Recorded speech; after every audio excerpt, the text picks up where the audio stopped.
రాష్ట్ర ముఖ్యమంత్రి నారా చంద్రబాబు నాయుడు 2 రోజుల చిత్తూరు జిల్లా పర్యటనలో భాగంగా జనవరి 6న కుప్పంకు రానున్నట్లు చిత్తూరు జిల్లా కలెక్టర్ సుమిత్ కుమార్ తెలిపారు.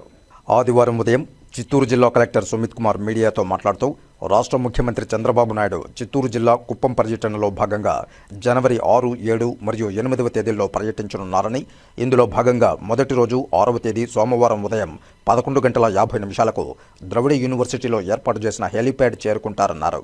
హెలీప్యాడ్ వద్ద ప్రజాప్రతినిధులు, అధికారులు స్వాగతం అనంతరం మధ్యాహ్నం 12 గంటలకు ద్రవిడ యూనివర్సిటీ ఆడిటోరియం చేరుకుని స్వర్ణకుప్పం విజన్ 2029ని ఆవిష్కరిస్తారని, తదుపరి మధ్యాహ్నం 2:25 నడిమూరు గ్రామం చేరుకుని సోలరైజేషన్ను ప్రారంభించి లబ్ధిదారులతో ముఖాముఖి మాట్లాడతారన్నారు.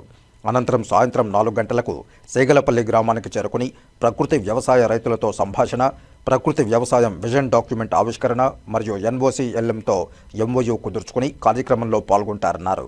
ఈ కార్యక్రమాలు పర్యటనలో తదుపరి సాయంత్రం 5:55 ద్రవిడ యూనివర్సిటీ ఆడిటోరియం చేరుకుని సమావేశంలో పాల్గొన్న అనంతరం రాత్రి 7:55 కుప్పం R&B అతిథి గృహం చేరుకుంటారన్నారు.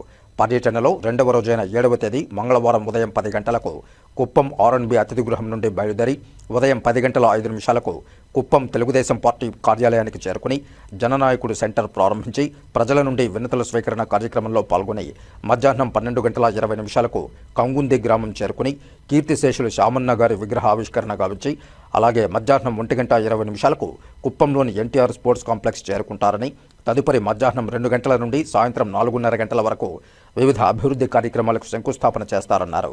అనంతరం సాయంత్రం 5:05 శాంతిపురం మండలం కడపల్లిలోని నివాసం చేరుకుంటారని, తదుపరి సాయంత్రం 6:10 ద్రవిడ యూనివర్సిటీకి చేరుకుని academic బిల్డింగ్లోని 1M 1B career readiness సెంటర్ను ప్రారంభిస్తారన్నారు. అనంతరం ద్రవిడ యూనివర్సిటీలో అధికారులతో సమీక్షా సమావేశం నిర్వహించి రాత్రి 7:45 R&B అతిథి గృహం చేరుకుని రాత్రికి బస చేస్తారని చిత్తూరు జిల్లా కలెక్టర్ సుమిత్ కుమార్ తెలియజేశారు.